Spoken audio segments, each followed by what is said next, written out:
الكريم اللهم ربي زدني علما وألحقني بالصالحين أعوذ بالله من الشيطان الرجيم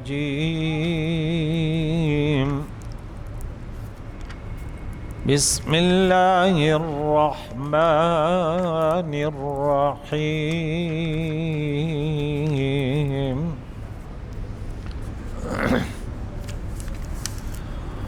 وما كان لنبي أن يغل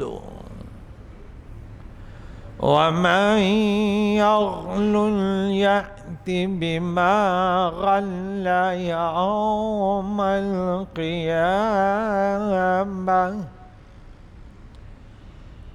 ثم توفى كل نفس ما كسبت وهم لا يظلمون صدق اللہ العظیم۔ ہمارا درس قرآن سورہ آل عمران 160 آیتیں ہو گئی۔ گزشتہ درس میں ہم نے پڑھا تھا کہ إِن يَنْصُرْكُمُ اللَّهُ فَلَا غَالِبَ لَكُمْ،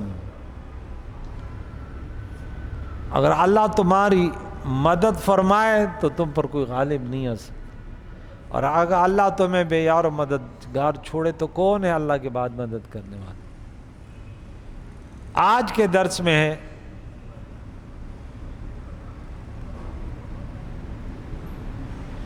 اور خیانت کرنا کسی نبی کے شان کے لائق نہیں۔ وَمَا كَانَ لِنَبِيٍّ أَن يَغُلَّ، نبی کے لیے مناسب نہیں کہ وہ خیانت کرے مال غنیمت میں۔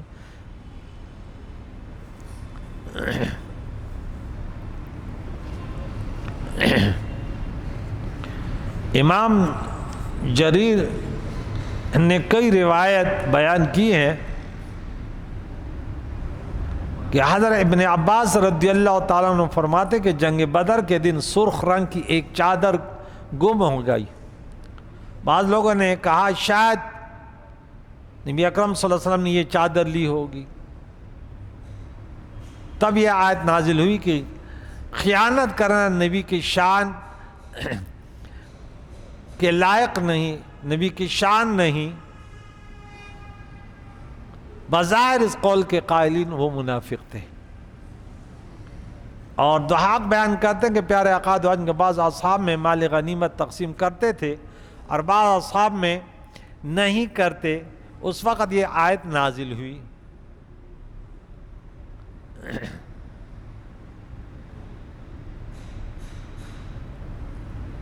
نبی اکرم صلی اللہ علیہ وسلم کے عادلانہ مزاج کے پیش نظر یہ روایت صحیح نہیں ہے۔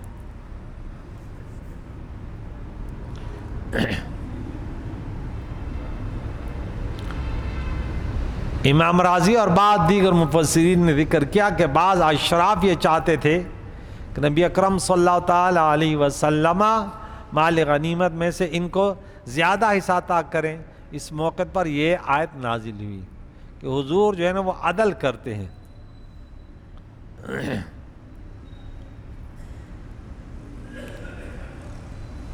کیوں؟ وَمَنْ يَغُلْ، اور جو خیانت کرے گا یَأْتِ بِمَا غَلَّ يَوْمَ الْقِیَامَةِ، وہ قیامت کے دن جو چیز اس نے خیانت کی اس کو لے کر آئے گا۔ ثُمَّ تُوَفَّىٰ كُلُّ نَفْسٍ مَا كَسَبَتْ وَهُمْ لَا يُظْلَمُونَ، پھر ہر نفس کو پورا کیا جائے گا وہ جو اس نے کیا، اور ان پر ظلم نہیں کیا جائے گا۔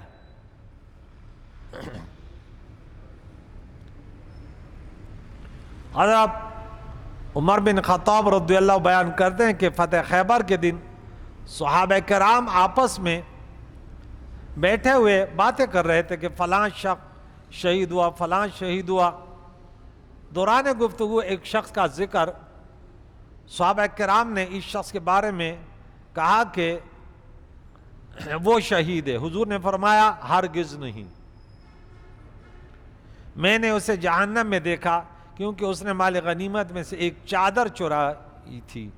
پیارے آقا دو جہان نے حضرت عمر سے فرمایا جا کر لوگوں میں اعلان کر دو کہ جنت میں صرف مومن ہی داخل ہوگا۔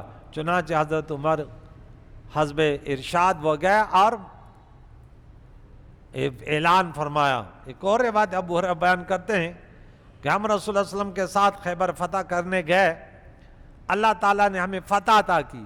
دنیاوی باتیں کتنی میٹھی ہے، مسجد میں بیٹھ کر بھی بڑا مزہ آتا ہے۔ دیکھیے یوں لگے ابھی نہ بچے یاد ہے نہ کام یاد ہے، اب ادھر دیکھیں گے تو بھاگ جائیں گے۔ اللہ ہدایت دے۔ یہ بات ماننے کی کہ شیطان کہتے جاؤ گے کہاں بھائی، گھنٹوں گھنٹوں تو میں دنیاوی باتوں روڈوں پر ہو، چوراہوں پر ہو، مسجد میں بٹھا کے رکھوں گا، لیکن اگر کوئی عالم دین درس کرے تو تیرے پاس ٹائم نہیں، ارے بیوی غصے میں ہوگی جلدی جا پہنچ جا۔ چلو آگے چلتے ہیں، اللہ ہدایت دے۔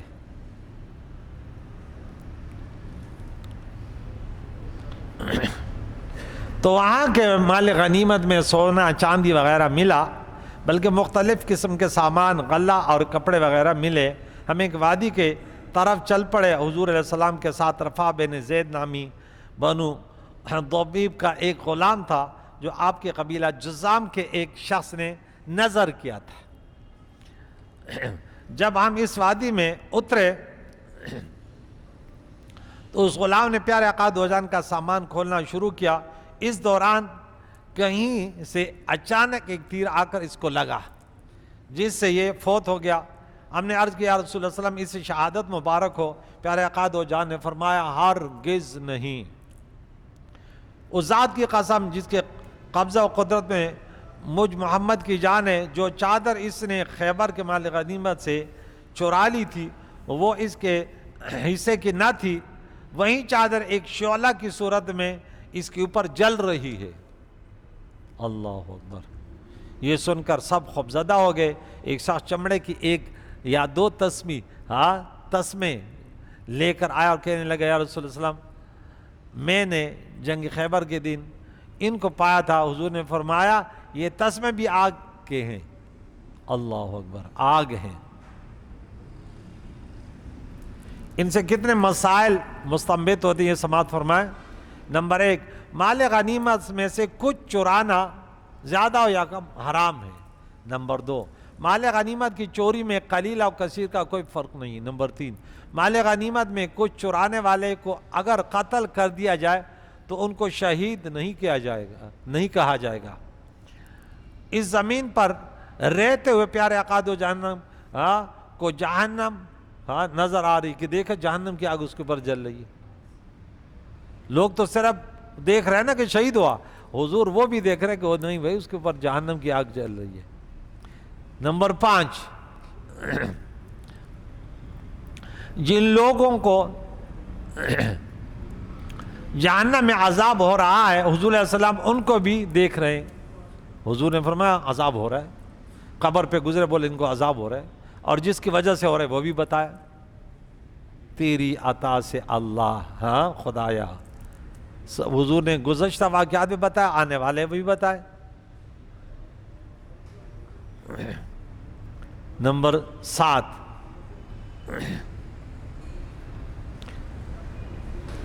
نہ صرف یہ کہ آپ عذاب میں مبتلا لوگوں کو دیکھ رہے ہیں بلکہ آپ کو ان کے عذاب کی وجہ کا بھی علم ہے کہ کس وجہ سے عذاب ہو رہا ہے۔ اس کے علاوہ مطالبہ قسم کے بغیر بھی کلام کو مؤکد کرنے کے لیے قسم کھانا جائز ہے، کیونکہ حضور علیہ السلام نے فرمایا اس ذات کی قسم جس کے قبضہ قدرت مجھ محمد کی جان ہے۔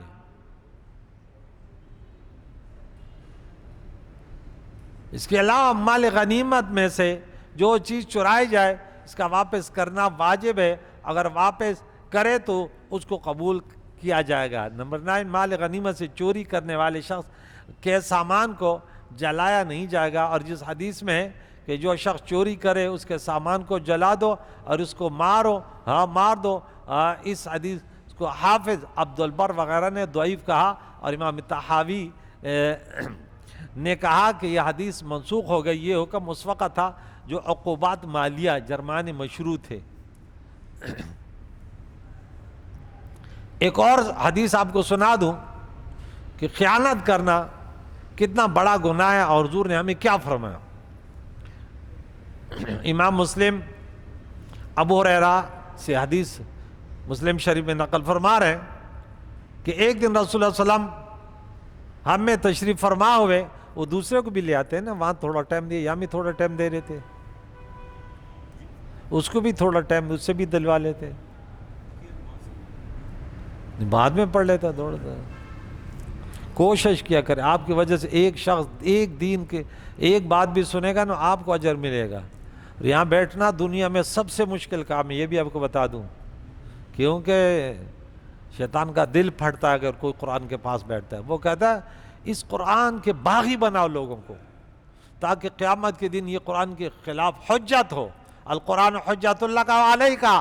آپ اپنے بچوں کو, ننھے منھے بچوں کو انگلش کی تعلیم دلواتے ہیں, یونیورسٹی کالجوں میں بڑے بچوں کو دلواتے ہیں, کتنے پیسے خرچ کرتے ہیں, اور مسجد میں اگر امام سے بلائے فی سبیل اللہ درس گھر میں واٹس ایپ پہ سنو, یوٹیوب پہ سنو. اتنا ٹائم نہیں ہے. میں نے بولا کاش میرے پاس پیسے ہوتے, تیرے لیے 10,000 روپے مقرر کرتا, تو میرے پاؤں پڑتا, حضور میرا بھی نام لکھ لے. سنے گو, ہاں رات کے 12 بجے تک سنوں گا آپ کا درس. ایسے ہے یا نہیں ہے؟ صحیح بتاؤ. ہم کتنے دنیا کے مجنون ہو گئے. یعنی میں عام مسلمانوں کے حالات دیکھ رہا ہوں کہ کس قدر ہم دنیا کو چاہنے والے ہو گئے. اللہ ہمیں دیندار بنا دے, بولا آمین. آگے چلتے ہیں. ابو ہریرہ رضی اللہ بیان کرتے ہیں حضور نے کیا فرمایا کہ خیانت کرنے والوں کے قیامت طرز بیان سیکھو, تبلیغ کس طرح کی جاتی ہے. بعض لوگ کہتے ہیں نا میٹھی میٹھی باتیں زیادہ کرے. میں نے بولا الحمدللہ میں قرآن پڑھتا ہوں, اور قرآن میں میٹھی باتوں سے زیادہ سخت باتیں ہیں. وہ مصدر التبشیر, مصدر اور انذار منظر پہ دیکھ رہا تھا تو 50 گنتی ہوئی تو 10 جو ہے تھا وہ تبشیر خوشخبریاں تھی, اور 40 تقریباً اس میں وعیدات انذار ڈرانا تھا. تو طرز قرآن پاک جیسے بلیغ کتاب کہاں ہے. اور قانون بھی ہے کہ ڈاکٹر زیادہ توجہ جو ہے نا مریض کو دیتا ہے, صحت مند کو نہیں. تو صحیح ہے, سیٹ ہو جا. ابو ہریرہ رضی اللہ بیان کرتے ہیں کہ ایک دن حضور علیہ السلام ہم میں تشریف فرما ہوئے, آپ نے خیانت کا ذکر کیا اور اس کا سخت گناہ بیان کیا کہ خیانت کرنا بہت بڑا گناہ ہے, اور فرمایا میں تم میں سے کسی ایک شخص کو قیامت کے دن اس حال میں نہ پاؤں کہ اس کے گردن پر سوار اونٹ بڑبڑا رہا ہو. اونٹ کا آواز ہے کہ وہ زبان نکالتے وہ شور مچاتا ہے, اور گردن کے اوپر بیٹھا ہوگا. وہ شخص کہے گا یا رسول اللہ صلی اللہ علیہ وسلم میری مدد فرمائیے. میں کہوں گا میں تیرے لیے کسی چیز کا مالک نہیں ہوں. حضور نے وہ منظر بھی بیان کیا, تو ایسے کہے گا لیکن میں ایسے کہوں گا, ابھی تمہیں بتا رہا ہوں. میں تجھ کو تبلیغ کر چکا ہوں, تمہیں اللہ کا پیغام بتا چکا ہوں, چوری و خیانت ڈاکوں کے بارے میں بتا چکا ہوں, تمہیں زناکاری و بدکاری نماز چھوڑنے کے بارے میں بتا چکا ہوں, تو نے پھر بھی ارتکاب کیا. اور میں تم میں سے کسی ایک کو قیامت کے دن اس حال میں نہ پاؤں کہ اس کے گردن پر سوار گھوڑا ہنہنا رہا ہو. وہ کہے گا یا رسول اللہ میری مدد فرمائیے. میں کہوں گا میں تیرے لیے کسی چیز کا مالک نہیں ہوں, میں تجھے تبلیغ کر چکا ہوں. میں تم میں سے کسی ایک شخص کو قیامت کے دن اس حال میں نہ پاؤں کہ اس کے گردن پر سوار بکری آوازیں نکال رہی ہو, شور مچا رہی ہو. وہ کہے گا یا رسول اللہ میری مدد فرمائیے. میں کہوں گا میں تیری لیے کسی چیز کا مالک نہیں ہوں. ہمارے پڑوسی میں ساتھ میں وہاں پہ FM چلاتا تھا, تو وہ بچی میں یہ بیان کرا تو اس نے بولا میرے ابو تو وہ تو ہر چیز چراتا ہے, اس کی تو گردن پر جگہ بھی نہیں ہوگی. وہ نشہ وغیرہ کرتا تھا نا, تو وہ کوئی بھی چیز مل جاتی ہو, چور کا تو عادت ہی ہے کہ بھائی کوئی بھی چیز, بولے اس کے گردن پر کتنی چیزیں ہوں گی.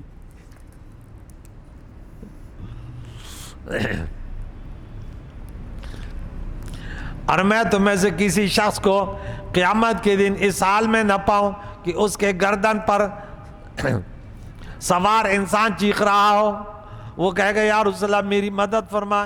میں کہوں گا میں تیرے لیے کسی چیز کا مالک نہیں ہوں، میں تجھے تبلیغ کر چکا ہوں، اور میں تم میں سے کسی ایک شخص کو قیامت کے دن اس حال میں نہ پاؤں کہ اس کے گردن پر کپڑوں کا ایک گھٹڑا ہل رہا ہو، کپڑے سر پہ اوپر انبار ہیں۔ وہ کہے گا یا رسول اللہ میری مدد فرمائے، میں کہوں گا میں تیرے لیے کسی چیز کا مالک نہیں ہوں، میں تجھے تبلیغ کر چکا ہوں، میں تم میں سے کسی ایک شخص کو قیامت کے دن اس حال میں نہ پاؤں کہ اس کے گردن پر سونا اور چاندی ہو، اور وہ کہے گا یا رسول اللہ میری مدد فرمائی، میں کہوں میں تیرے لیے کسی چیز کا مالک نہیں ہوں، میں تمہیں تبلیغ کر چکا ہوں۔ مسلم شریف بخاری کے یہ صحیح حدیث ہے۔ تو یہ ہے طرز بیان۔ شاگرد کو کوئی ایسے کہتا ہے کہ تو کوئی کام نہیں کر، میں تمہیں پاس کر لوں گا، جیسے جعلی پیر اور جعلی مولوی کہتے ہیں ارے بس ہم نے کلمہ پڑھا نا اب بے فکر ہو جائے۔ آج کل تو جعلی پیروں نے بھی کتنے مریدوں کو جو ہے نا ورغلائے ہوئے، اور کہتے ہیں ہماری جیب کے طرف نظر رکھیں باقی ہم جانے نا۔ بھئی حضور علیہ السلام تو فرماتا ہے کیا حضور شفاعت نہیں کریں گے؟ تو حضور نے تو یہ نہیں فرمایا ارے کرتے رہو۔ پتہ نہیں کیا کیا دین، کس طرح دین بیان کرتے ہیں۔ گناہوں پر ابھارنا یہ بہت بڑا گناہ ہے، اللہ کی رحمت سے نا امید کرنا یہ بھی بہت بڑا گناہ ہے، دونوں غلط ہے۔ بولا ٹھیک ہے آپ گناہگار ہیں، گناہ کو گناہ جانو اور کوشش کرو کہ اللہ توبہ کی توفیق دے۔ اس پر یہ نہ کرنا کہ بس میرے پیر نے بولا تو نے کلمہ پڑھا ہے، ارے کلمہ تو منافقوں نے بھی پڑھا تھا، نہیں پڑھا تھا کیا؟ ہر کلمہ کارآمد نہیں ہوتا، کلمے کے کچھ آپ کے اوپر اثرات ہونے چاہیے کہ مسلمان کی شان ہے کہ وہ گناہ کرے وہ ہل جاتا ہے، خوفزدہ ہو جاتا ہے۔ اس کو نہ نماز آتی ہے، نہ فرائض کا پتہ ہے، نہ واجبات کا پتہ ہے، نہ سنت کا پتہ ہے، نہ حرام حلال کا پتہ ہے، اور سمجھتا ہے کہ بس زیادہ گڑ بیزو راجواڑا دا بما مش میں ردر گڑ یما۔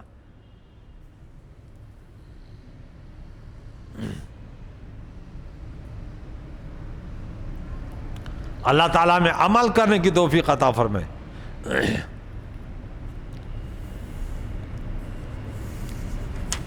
آخری بات آپ کو بتا دوں کہ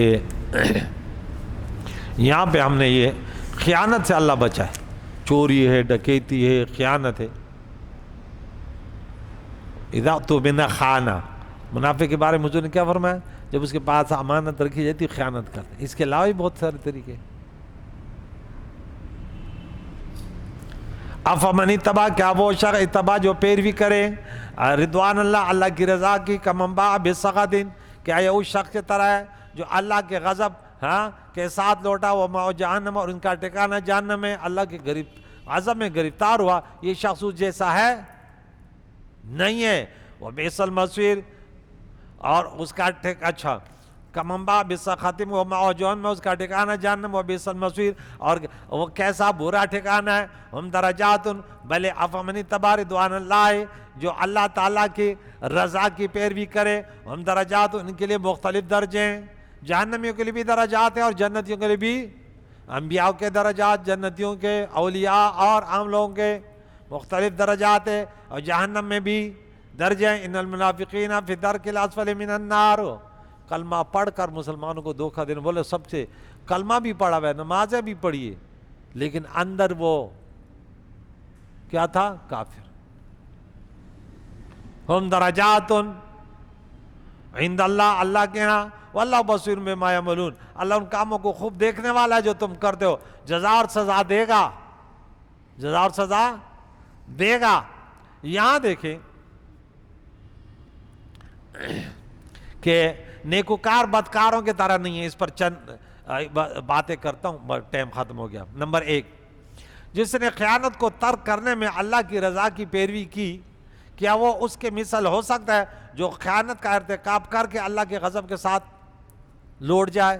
نمبر 1 ایک تفسیر ہے، فمن اتبع رضوان اللہ، اللہ کی رضا کی پیروی کی، یعنی خیانت ترک کی، مفسر یہ کہتے ہیں۔ نمبر 2، جو شخص اللہ پر ایمان لایا اور اس نے اللہ کی اطاعت کر کے اس کی رضا کی پیروی کی، کیا وہ شخص اس کے مثل ہو سکتا ہے جو کفر معصیت کر کے اللہ کے غضب کے ساتھ لوٹا؟ نہیں ہو سکتے۔ 2 تفسیریں ہوگی۔ نمبر 3،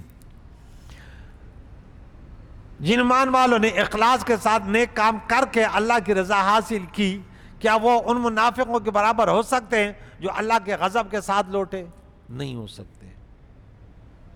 نمبر 4، جنگ احد میں جن مسلمانوں نے رسول اللہ علیہ وسلم کی دعوت پر لبیک کہہ کر میدان جنگ میں پہنچ کر اللہ کی رضا حاصل کی، کیا وہ ان مسلمانوں کے برابر ہو سکتے ہیں جنہوں نے میدان جنگ میں نہ پہنچ کر اللہ کے غضب کی دعوت دی؟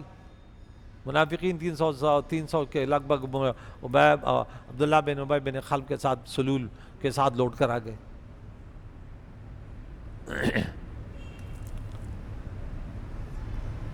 اور یہ اپنے عموم پر بھی ہے، یہ آیت اپنی عموم پر ہے کہ جو اللہ کی رضا کی اختیار کرے یقیناً۔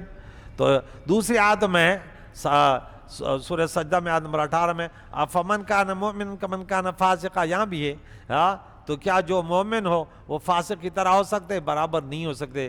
اور سورہ صاد میں 28 نمبر آیت میں ام نجعل الذین آمنوا وعملوا الصالحات کالمفسدین فی الارض ام نجعل المتقین کالفجار، کیا ہم ایمان والوں اور نیکی کرنے والوں کو زمینی فساد کرنے والوں کی مثل کر دیں گے؟ کیا ہم کر دیں گے ان لوگوں جو ایمان لے اعمال صالحہ کے فساد کرنے والوں کی طرح زمین میں، اور متقین کو فجار کی طرح کریں گے؟ نہیں، الگ الگ کیٹیگری، A1 گریڈ والے کو الگ انعامات ملتے اور فیل ہونے والے کو الگ شرمندگی کا سامنا کرنا پڑتا ہے۔ جب دنیا میں انسان کمزور ہے وہ بھی ایسے نہیں کرتا، انعام کس کو دیتا ہے؟ A1 گریڈ والے پاس ایسے تو نہیں ہے نا کہ چلو پاس ہوا چلو تیرے کو دیتے ہیں، تو وہاں کیسے ہو سکتا ہے؟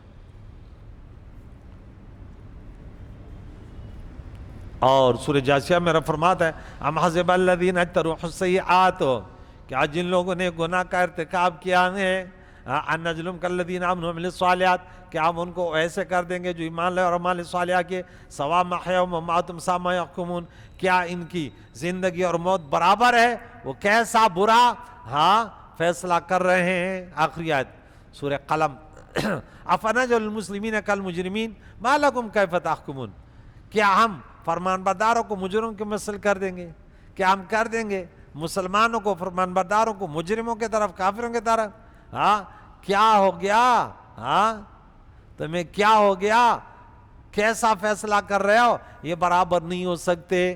انشاءاللہ العزیز کل پھر ایک درس دیں گے کہ لقد من اللہ علی المؤمنین اذ بعث فیہم رسولا، اے لوگو اللہ نے تم پر بڑا احسان کیا، تمہیں تمہارے اندر ایک عظیم رسول مبعوث کیا، ان کا اٹھنا بیٹھنا چلنا پھرنا اس کی پوری زندگی تمہارے بہترین نمونہ، اللہ کو راضی کرنے کے لیے ایسا بہترین نمونہ نہیں ہے۔ اس کے تعلیمات کو اپناؤ، سیکھو اور اس پر عمل کرو، یقیناً دنیا میں بھی کامیابی اور آخرت میں تو ہے ہی ہے۔ کریم اللہ سے دعائے قرآن مجید کے تعلیمات سے ہم سب کو بہرامند فرمائے، ہمارے گناہوں کو معاف فرمائے، ہمارے بیماروں کو شفا یاب، بے روزگاروں کو رزق حلال عطا فرمائے، گناہگاروں کو موت سے قبل توبۃ النصوح کی توفیق عطا فرمائے۔ وصلی اللہ تعالی علی خیر محمد وعلی آلہ وصحبہ اجمعین برحمتک یا ارحم الراحمین۔